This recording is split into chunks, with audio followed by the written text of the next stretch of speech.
Good morning friends. आज जो है हमारा आईसी इंजन के एग्जाम्पल रिलेटेड फर्स्ट लेक्चर है और एग्जाम्पल में अगर आपको आंसर सही लाने हैं, एग्जाम्पल के एंड तक जाना है, तो मैंने आपको बोला था कि लास्ट लेक्चर जो हुआ उसमें जो भी इक्वेशंस थे वो सारे आपको प्रिपेयर करके रखने हैं। Okay good. तो होप सो आप सभी को इक्वेशंस जो है वो थोड़े बहुत याद हो गए, अगर नहीं है तो हो जाएंगे, डोंट वरी। अभी जो है ये एग्जाम्पल हम स्टार्ट करते हैं। फर्स्ट एग्जाम्पल है हमारा, the following reading were taken during the test of single cylinder four stroke oil engine. देखो यहाँ पे फोर स्ट्रोक इंजन है वो गिवन है। ओके, और ये जो है वो सारे रीडिंग हमने लिए हुए, अगर हम कोई प्रैक्टिकली परफॉर्म कर रहे हैं ओके तो इतने रीडिंग हमें मिल रहा है, ऐसा यहाँ पे गिवन है राइट। तो फर्स्ट जो है वो है सिलेंडर डायमीटर कितना है, स्ट्रोक लेंथ कितनी है, MEP मतलब मीन इफेक्टिव प्रेशर जो है वो कितना है, 6.5 बार है। Okay, then calorific value of the fuel, मैंने बोला था कैलोरीफिक वैल्यू क्या है। इंजन स्पीड जो है वो है 250 RPM। उसके बाद में net load on the brake 1080 newton, effective diameter of the brake जो है वो है 1.5 metre and fuel use per hour is the 10 kg। तो ये जो है वो गिवन है और आपको फाइंड क्या करना है वो मैं यहाँ पे लिख रहा हूँ। सो कैलकुलेट आपको करना है इंडिकेटेड पावर। उसके बाद में नेक्स्ट जो है वो है brake power. Then next is the mechanical efficiency. Then next is the indicated thermal efficiency. ये सारी चीज़ आपको फाइंड करनी है और ये जो एग्जाम्पल जो है वो दिसंबर 2010 में पूछा गया है और इस तरह के एग्जाम्पल बहुत सारे पूछे हैं। तो आपको कैसे ये फाइंड करना है ये देखना है। तो first of all given data क्या है और उसको कौन से फॉर्मेट में लिखना है वो मैं यहाँ पे आपको बता देता हूँ। फर्स्ट ऑफ ऑल आपको गिवन डेटा में जो गिवन है वो है डायमीटर, सिलेंडर डायमीटर और बोर। तो D इज इक्वल टू आपको गिवन है 250 mm, तो उसको हम मीटर में कन्वर्ट कर लेते हैं 0.25 मीटर।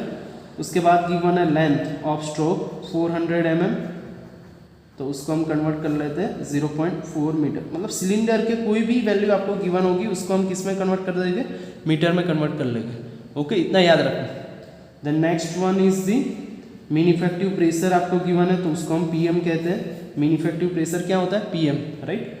तो वो है 6.5 बार, तो उसको वही का वही रखते हैं। N गिवन है, N is equal to given है 250 RPM। Okay, and net brake load जो है वो ब्रेक लोड ही लिखते हैं हम। ब्रेक लोड जो है वो है 1080 न्यूटन। ये किसके लिए मैं आपको बोलूँगा कि भाई ये ब्रेक लोड क्यों गिवन है। उसके बाद में DB ब्रेक डायमीटर आपको गिवन है। ओके, वो है 1.5 metre. Then next MF given है 10 kg per hour. Mass of fuel use कितना है, 10 kg per our. Okay, per hour यहाँ पे देखो लिखा हुआ है। कैलोरीफिक वैल्यू आपको गिवन है 44300 किलो जूल पर kg। ओके, एंड आपको क्या फाइंड करना है वो तो मैंने यहाँ पे लिख दिया हुआ है। ओके, तो फर्स्ट जो है चीज़ हम फाइंड करने वाले हैं वो है इंडिकेटेड पावर। फर्स्ट क्या फाइंड करेंगे, इंडिकेटेड पावर। तो इंडिकेटेड पावर का इक्वेशन क्या है, चलो बोलो क्या है। It is plan divided by 60। मैंने पहले से बोला हुआ है आपको। Okay, plan divided by 60, but यहाँ पे जो n था वो स्मॉल n था। तो अभी स्मॉल n जो है वो यहाँ पे क्या आएगा, n/2 आएगा। क्यों n/2 आएगा, क्योंकि 4 स्ट्रोक है। ओके, तो plan divided by 60 multiply by मैंने क्या बोला था 1000 करना है आपको।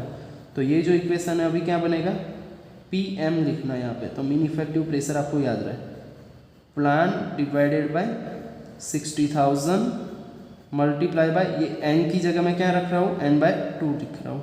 Okay, now put the value. Mean effective pressure है हमारा 6.5, ये देखो बार में है तो मैं किस में कन्वर्ट करूँगा, 6.5 × 10⁵ न्यूटन पर मीटर स्क्वायर। 6.5 × 10⁵। उसके बाद में लेंथ जो है हमारी स्ट्रोक लेंथ कितनी है, 0.4 मीटर। एरिया जो है वो क्या आएगा π/4 डी स्क्वायर, डी क्या गिवन है 0.25। देखो यहाँ पे ये वाला डी लेना है बोर्ड डायमीटर, और उसका क्या आएगा, देखो एरिया जो होता है वो क्या होता है π/4 डी स्क्वायर होता है, मल्टीप्लाई बाय एन जो है वो क्या गिवन है 250 RPM, और पूरे के डिवाइड में आएगा 60,000 मल्टीप्लाई बाय 2। चलो कैलसी निकालो और कैलकुलेट करो कि क्या आंसर आ रहा है। देखो मैं यहाँ पे लिख दूंगा, आपको पता चलेगा नहीं चलेगा। अगर आप एग्जाम में यही चीज़ करने जाओगे आंसर नहीं आएगा, उससे अच्छा है पहले प्रैक्टिस कर लो। तो कैलसी निकालो और कैलकुलेट करो कि इसका आंसर क्या आ रहा है। ये जो आंसर आ रहा है वो है 26.59 किलोवाट। क्या आ रहा है 26.59 किलोवाट। क्लियर हो यहाँ तक? ये क्लियर हो जाएगा 26.59 किलोवाट। अभी जो सेकंड फाइंड करना है ये आ गया आपका इंडिकेटेड पावर। क्यों किलोवाट आया? क्योंकि हमने यहाँ पे 60,000 लिखा है, राइट। तो किलोवाट 1000 हमने डिवाइड किया इसलिए ये हो गया आपका आंसर। अभी सेकंड जो फाइंड करना है वो है ब्रेक पावर। तो ब्रेक पावर का इक्वेशन क्या है 2πNT डिवाइडेड बाय 60, सबको पता है, ओके। बट T यहाँ पे है हमारे पास नहीं है, तो T क्या आएगा, T का इक्वेशन मैंने लिखवाया था आपको कि W इंटू R। तो W क्या है, W गिवन है यहाँ पे, देखो ब्रेक लोड गिवन, और R जो है वो क्या है ब्रेक डायमीटर का हाफ रहेगा, R is the radius, so obvious it is W into DB divided by 2। तो आपको सबसे पहले क्या फाइंड करना पड़ेगा, टॉर्क फाइंड करना पड़ेगा। तो वही वैल्यू हम यहाँ पे रख देंगे। तो W जो है वो क्या है 1080 है, R जो है वो क्या आएगा 1.5 डिवाइडेड बाई 2 आएगा। तो कुल मिला के आपको जो आंसर मिलेगा टॉर्क का, चलो यहाँ पे आंसर नहीं निकालते, T की वैल्यू ही रख देते ब्रेक पावर में, ओके। तो brake power is equal to 2 है हमारे पास, पाई है हमारे पास, N जो है वो भी है हमारे पास, ओके। N क्या है हमारे पास, N की वैल्यू क्या है 250 RPM है, राइट। तो यहाँ पे देखो डिवाइड बाई 2 नहीं करना है, यहाँ पे मैंने बोला हुआ है कि यहाँ पे N जो है वो वही का वही रहेगा जब हम ब्रेक पावर कैलकुलेट करते हैं। इंडिकेटेड पावर में स्मॉल n रहता है, तो ये मिस्टेक नहीं करनी है आपको, ओके। यहाँ पे कैपिटल N ही है इक्वेशन में, तो 250 आएगा, डिवाइड बाई 2 नहीं आएगा, multiply by 1080 multiply by 1.5 divide by 2 इसका है वो लिख देते, और साथ में क्या था 60 था, तो हम 60,000 लिखते हैं। क्यों लिखते हैं? क्योंकि किलोवाट में आंसर मिल जाए हमें, ओके। तो कुल मिला के कैलसी से आप इसको कैलकुलेट करो, कैलकुलेट कर रहे हो तो क्या आंसर आएगा 21.206 किलोवाट। चलो ब्रेक पावर भी मिल गया। अभी third one is the, third क्या फाइंड करना है आपको, मैकेनिकल एफिशिएंसी। क्या फाइंड करना है, मैकेनिकल एफिशिएंसी। तो मैकेनिकल एफिशिएंसी का इक्वेशन आप सभी को पता है, क्या है, it is the brake power divided by indicated power, है या नहीं है? 100% यही है। तो ब्रेक पावर हमने फाइंड कर लिया है 21.206 divided by indicated power find कर लिया है 26 डिवाइडेड बाय 59। तो कुल मिला के ये एफिशिएंसी जो हमें मिल रही है वो है 0.7975, ओके। तो कितने परसेंटेज हुआ, देखो ये जो आंसर मिला वो आपको परसेंटेज में नहीं है, परसेंटेज में लाना है तो क्या करना पड़ेगा, मल्टीप्लाई बाय 100, तो ये आ गया हमारा परसेंटेज में आंसर। उसके बाद में फोर्थ हमें जो फाइंड करना है वो क्या है, ये हो गया मैकेनिकल। फिर indicated thermal efficiency, indicated thermal efficiency, indicated thermal efficiency. तो उसका इक्वेशन क्या है आप सभी को पता है, इंडिकेटेड पावर आएगा, इंडिकेटेड थर्मल एफिशिएंसी है तो इंडिकेटेड पावर तो आएगा ही आएगा। फिर थर्मल एफिशिएंसी है तो क्या आएगा, मास of fuel multiply by calorific value.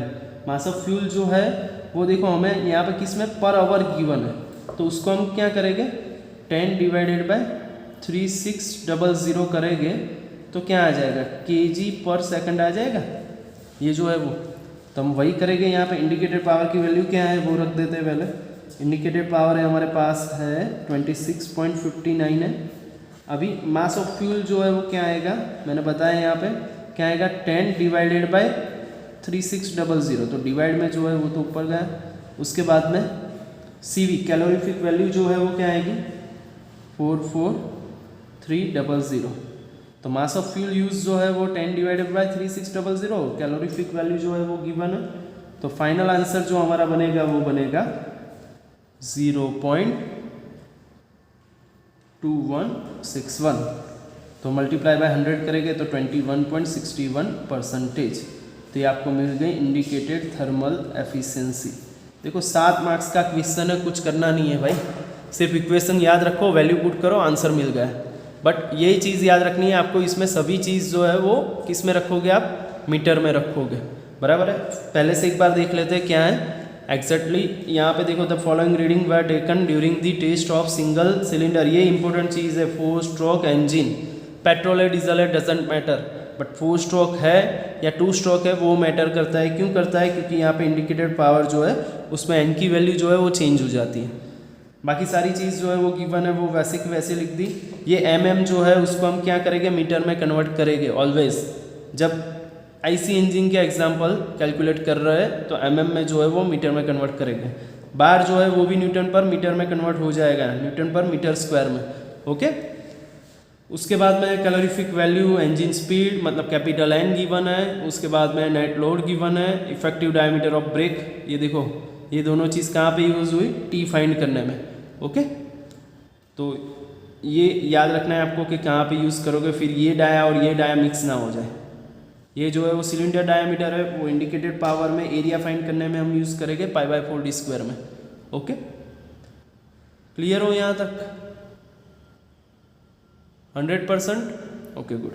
चलो तो ये एग्जाम्पल में हमने क्या किया, पहले इंडिकेटेड पावर फाइंड किया, सिंपल इक्वेशन रख दिया, एन की जगह n/2 प्लेस किया, किलोवाट में कन्वर्ट किया 60 की जगह 60,000 करके, और फाइनल आंसर जो था वो आ गया किलोवाट में। उसके बाद में ब्रेक पावर का इक्वेशन मैंने लिख दिया। ब्रेक पावर जो था वो क्या था, 2πnt डिवाइड बाई 60। तो पहले टी हम फाइंड करते हैं। टी कैसे फाइंड होगा, W×R करके। तो W×R, तो R क्या है, dB/2। भाई रेडियस जो होती है वो क्या होती है, डायमीटर/2 ही होती है। तो यहाँ पे कन्फ्यूज़न नहीं होना चाहिए कोई, ओके। तो ब्रेक पावर हो गया 2πnt डिवाइडेड बाई 60, और ये हो गया 1000। और ये 2 कहाँ से आया भाई, ये 1.5 डिवाइडेड बाई 2, ये जो था वही चीज़ मैंने रखी है, कहीं से नहीं लाया मैं, ओके। फिर मैकेनिकल एफिशिएंसी का इक्वेशन आप सभी को पता है, brake power divided by indicated power. देखो ये एक एग्जांपल कर लिया ना, तो ऑलमोस्ट एग्जांपल ये मेथड के हो जाएंगे, ओके। तो थोड़े बहुत दूसरी मेथड जो है वो भी मैं अभी करवा रहा हूँ, तो कोई भी कन्फ्यूज़न नहीं रहना चाहिए। अगर ये टाइप के एग्जाम्पल है तो आने ही चाहिए। चेंज होगा तो क्या होगा, indicated power, brake power, mechanical efficiency तो होगी ही होगी। दूसरी कोई एक्स्ट्रा चीज़ आपको शायद स्पेसिफिक फ्यूल कंजप्शन आपको फाइंड करने को बोल दे, थोड़ा बहुत चेंज होगा। बाकी ये तो कॉमन ही है, indicated power, brake power find करना तो कॉमन ही है। तो ये तो सभी एग्जाम्पल में होगा, ओके। क्लियर हो यहाँ तक, फाइनल, ओके गुड। तो 7 मार्क्स का एग्जाम्पल होगा तो आना ही चाहिए, ऐसा नहीं होना चाहिए कि भाई सर नहीं पता चला रह गया, बराबर है। बहुत ही सिंपल एग्जाम्पल होते हैं, इसके 7 मार्क्स नहीं जाने चाहिए। अगर ये 7 मार्क्स कवर कर लिए हैं ना तो समझ लो पास होना बहुत ही ईजी हो जाएगा। अगर थियरी पूछते हैं तो थियरी में तो क्या हो सकता है, 2 stroke engine, 4 stroke engine, petrol या डीजल हो सकता है, तो उसमें तो कोई कन्फ्यूज़न है ही नहीं किसी को, बराबर है। तो थियरी पूछते हैं तो भी 7 मार्क्स मिल रहे हैं, एग्जाम्पल पूछते हैं तो भी 7 मार्क्स आने हैं, ओके। तो 7 मार्क्स ये चैप्टर के कहीं पे कट नहीं होने चाहिए। चलो नेक्स्ट एग्जाम्पल देखते हैं। तो ये जो है ऑलरेडी गिवन डेटा मैंने यहाँ पे लिख दिया हुआ है कि क्या है, 2 स्ट्रोक इंजन है, ओके। उसमें आपको पहले क्या गिवन है, इंजन टॉर्क गिवन है। तो इंजन टॉर्क कितना है, 650 है। तो यहाँ पे मैं लिख सकता हूँ =T, ये हमारा गिवन डेटा हो गया। इंजन स्पीड क्या है, n गिवन है, और यहाँ पे n =E n होगा। क्यों होगा, क्योंकि 2 स्ट्रोक है। उसके बाद में सिलेंडर डायमीटर मतलब d गिवन है, स्ट्रोक लेंथ l गिवन है, बट ये दोनों देखो सेंटीमीटर में गिवन है। तो हम इसको किस में कन्वर्ट करेंगे, मीटर में कन्वर्ट करेंगे 100%, राइट। तो ये हो जाएगा 0.2 मीटर डिवाइड बाई क्या करना पड़ता है भाई, सेंटीमीटर को मीटर में कन्वर्ट करो तो डिवाइड बाई 100 करना पड़ता है, 0.3 मीटर, ओके। फिर यहाँ पे आपको ऑयल कंजप्शन जो गिवन है वो है, ऑयल कंजप्शन किस में गिवन है, kg/h में। तो उसको हम पर सेकंड में कन्वर्ट करेंगे, कैसे करेंगे, डिवाइड बाई 3600 करके। प्रेशर जो है मीन इफेक्टिव प्रेशर उसको हम कन्वर्ट कर देते हैं 5.5 इंटू 10⁵ क्या है ये मीन इफेक्टिव प्रेशर है। कैलोरीफिक वैल्यू गिवन है। अभी देखो यहाँ पे एक स्मार्टनेस यूज़ की हुई है कि एग्जाम्पल लेंथी करना है तो कैसे कर सकते हैं। तो मैकेनिकल एफिशिएंसी आपको डायरेक्टली पूछ लिया। अगर मैकेनिकल एफिशिएंसी आपको फाइंड करनी है तो कंपलसरी क्या फाइंड करना पड़े, इंडिकेटर पावर फाइंड करना पड़े, ब्रेक पावर फाइंड करना पड़े, उसके बाद में ही आप मैकेनिकल एफिशिएंसी फाइंड कर सकते हो, राइट। उसके बाद में इंडिकेटेड थर्मल एफिशिएंसी है, ब्रेक थर्मल एफिशिएंसी है एंड स्पेसिफिक फ्यूल कंजप्शन है। तो ये दोनों चीज़ जो है वो लास्ट एग्जाम्पल से थोड़ा डिफरेंट है। ओके, तो गिवन डेटा जो है वो मैं यहाँ पे मेंशन कर दिया है ऑलरेडी, क्या फाइंड करना है वो भी मेंशन हो गया है। तो अभी हम एग्जाम्पल स्टार्ट करते हैं। ओके, तो कुल मिला के पहला स्टेप है हमारा क्या फाइंड करना है, इंडिकेटेड पावर फाइंड करना है। पहला स्टेप आया ना, यस ऑब्वियस। तो उसका इक्वेशन है प्लांट डिवाइडेड बाय क्या है 60 इंटू 1000, तो ये आ जाएगा आपका किलोवाट। तो P जो है वो है 5.5 इंटू 10⁵, लेंथ ऑफ स्ट्रोक जो है वो गिवन है ऑलरेडी 0.3 इंटू क्या आएगा, चलो बोलो एरिया क्या होगा। लास्ट एग्जांपल में ही हुआ, एरिया क्या होता है, क्या होता है, सर्कल जो है उसका एरिया क्या होता है π/4d², ऑब्वियस। तो ये सिलेंडर है तो सर्कल ही हुआ एक तरह से, तो उसका एरिया कैसे फाइंड करेंगे π/4d², तो 0.2²। ओके, और रोटेशन जो है वो हमारा है 400 और सबके डिवाइड में आएगा 60 इंटू 1000, ये 4 तो ऊपर से आया ही है। ओके, तो कुल मिला के ऐसा कुछ हो रहा है। ओके, तो इसका आंसर क्या होता है बताओ, चलो इंडिकेटेड पावर क्या मिलता है आपको। हाँ भाई, कैलसी निकालो और कैलकुलेशन करो। आंसर अगर आपका 34.56 आ रहा है तो आप 100% सही हो। ये इंडिकेटेड पावर मिल गया आपको, क्या आ रहा है 34.56 किलोवाट। सेकंड फाइंड करेंगे हम ब्रेक पावर। आप बोलोगे sir mechanical efficiency first find करनी है, तो उसके लिए indicated power and brake power चाहिए ही चाहिए, तो इसीलिए हम ये सारी प्रोसेस कर रहे हैं। ओके, तो ब्रेक पावर क्या आएगा 2π एंड टी डिवाइडेड बाय 60। यहाँ पे आपकी एक हेल्प हो गई है, टी जो है वो डायरेक्टली गिवन है। ओके, तो आपको सिर्फ क्या करनी है, वैल्यू पुट करनी है। तो वैल्यू आप रख दो 2π इंटू एन है आपका 400, 650 आपका RPM है, डिवाइडेड बाय 60,000, सॉरी 650 जो है वो आपका टॉर्क है और डिवाइडेड बाय 60,000 क्यों किया मैंने, किलोवाट में कन्वर्ट करने के लिए। ओके, तो इसका आंसर जो मिलेगा आपको मिलेगा 27.23 किलोवाट। ओके, तो ये आपका हो गया ब्रेक पावर। उसके बाद में हम फाइंड करेंगे मैकेनिकल एफिशिएंसी। क्या होती है mechanical efficiency, indicated power upon brake power या brake power upon indicated power. Always जो कम होता है, कम क्या होता है, ब्रेक पावर होता है। क्यों कम होता है, क्योंकि वो इंजन शाफ्ट पर मिल रहा है, इंडिकेटेड पावर सिलेंडर के अंदर मिल रहा है, वो है। तो ये हो जाएगा brake power divided by indicated power. Clear, तो ये होगा ब्रेक पावर आपका होगा 27.23, या तो ऐसा याद रख लो कम होगा वो ऊपर आएगा। ओके, तो कम क्या है यहाँ पे 27.23 ही कम है। Okay, so less value. उसके बाद में 34.56, तो आंसर आपको मिलेगा 0.2713। तो क्या आएगा 27.13%। देखो ये सेम टू सेम था, तो मैंने कुछ ज़्यादा समझाया नहीं है, डायरेक्टली इक्वेशन पुट किया है और आंसर लिखा है। यहाँ पे मल्टीप्लाई बाय 100 किया है, परसेंटेज में कन्वर्ट करना था इसलिए, ताकि मैकेनिकल एफिशिएंसी हो गई 27.13। ओके, क्लियर हो यहाँ तक। Okay, good. उसके बाद में है हमारी इंडिकेटेड थर्मल या ब्रेक थर्मल एफिशिएंसी। तो वो तो आप सभी को पता है कि भाई इंडिकेटेड थर्मल एफिशिएंसी कैसे फाइंड करेंगे। इंडिकेटेड थर्मल एफिशिएंसी हमारा सेकंड जो पार्ट है वो है, कैसे फाइंड करेंगे बताओ, चलो क्या होगा। इंडिकेटेड थर्मल एफिशिएंसी जो है वो होता है इंडिकेटेड पावर डिवाइडेड बाय, सबको पता है, बोलो बोलो, मास ऑफ फ्यूल क्रॉस CV, है या नहीं है। अभी इंडिकेटेड पावर तो हमने फाइंड कर लिया, आप बोलोगे हाँ तो लिख देते, 34.56 लिख दिया। मास ऑफ फ्यूल ऑलरेडी गिवन है, कितना गिवन है भाई, मास ऑफ फ्यूल कितना गिवन है, बोलो फटाफट फटाफट। मास ऑफ फ्यूल ये रहा 8.5 केजी पर आवर सेकंड में कन्वर्ट करेंगे तो डिवाइड बाय क्या आएगा 3600, तो हम यहाँ पे लिख देते 3600। Calorific value 42500। बात खत्म भाई, बात खत्म हो गई इसकी। क्या आएगा आंसर, बोलो फटाफट। इंडिकेटेड थर्मल एफिशिएंसी का आंसर आपको मिलेगा 0.3444, तो आंसर हो गया 34.44%। ओके, मल्टीप्लाई बाय 100 किया इसलिए।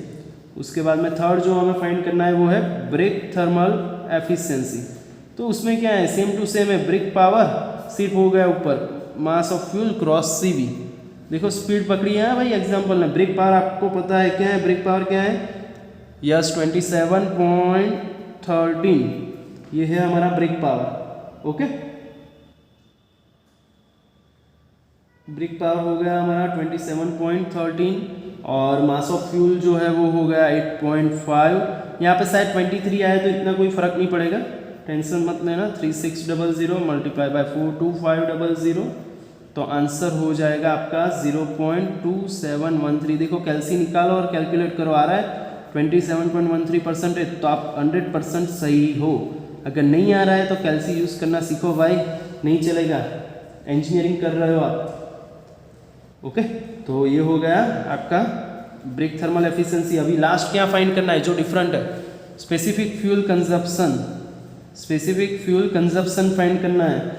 ओके, या तो स्पेसिफिक ऑयल कंजप्शन। तो उसका इक्वेशन देखो मैंने लिखवाया हुआ है, क्या है, MF divided by brake power. MF बोले तो क्या है, MF क्या होता है, yes mass of fuel use, तो ये होता है 8.5 डिवाइडेड बाय ब्रेक पावर जो है वो क्या है 27.23। ओके, तो कुल मिला के इसका आंसर आपको मिल जाएगा 0.3121 kg पर किलोवाट आवर। हो गया ये, आया ना, डन, चलो हो गया। मास ऑफ फ्यूल जो है वो यहाँ पे हमने देखो 8.5 जो था उसका डिवाइडेड बाय 3600 नहीं किया। क्यों नहीं किया, क्योंकि हमें यहाँ पे ऑलरेडी मेंशन है कि आपको जो फाइंड करना है स्पेसिफिक फ्यूल कंजप्शन वो किस में करना है, केजी पर किलोवाट आवर में करना है। ओके, तो आवर में करना है तो भाई सेकंड क्यों कन्वर्ट करें, जो है वही का वही लिख दिया हमने। मास ऑफ फ्यूल क्या गिवन था हमें, मास ऑफ फ्यूल जो गिवन था वो क्या था 8.5 kg per our he given था। हम यहाँ पे क्या करते हैं, सेकंड में कन्वर्ट करते हैं, क्योंकि किलोवाट में आंसर हमें लाना है। इसीलिए हम ये जो एफिशिएंसी जो निकालते हैं वहाँ पे मास ऑफ फ्यूल जो है वो हम सेकंड में कन्वर्ट करते हैं। ओके, पर यहाँ पे नहीं होगा, क्यों, क्योंकि आंसर ही किस में चाहिए, किलोवाट आवर में चाहिए। तो होप सो आपको ये लेक्चर जो है वो अच्छा लगा होगा। एग्जाम्पल जो है वो दोनों के दोनों क्लियर हुए होंगे। अगर दोनों एग्जाम्पल क्लियर है एक बार ट्राई करो, बाकी के सारे एग्जाम्पल जो है वो क्लियर हो जाएंगे। इसके अलावा दूसरी कोई मेथड नहीं है, जितना था सारा कुछ इसमें आ गया है। इसके अलावा कोई मेथड नहीं है, इसके अलावा कोई एग्जाम्पल पूछ नहीं सकते, पूछेंगे तो यही चीज़ पूछेंगे, इसके अलावा कुछ नहीं पूछेंगे। तो ये 2 एग्जाम्पल कर लिए और 7 मार्क्स जो है वो GTU के मिल गए आपको, समझ लो। ओके, सो नेक्स्ट लेक्चर जो होगा उसमें हम नया चैप्टर स्टार्ट करेंगे। अगर इसमें कोई क्वेरी है तो भी सॉल्व करेंगे, बराबर है। So hope so you like it. Thank you very much to attend the lecture. Thank you.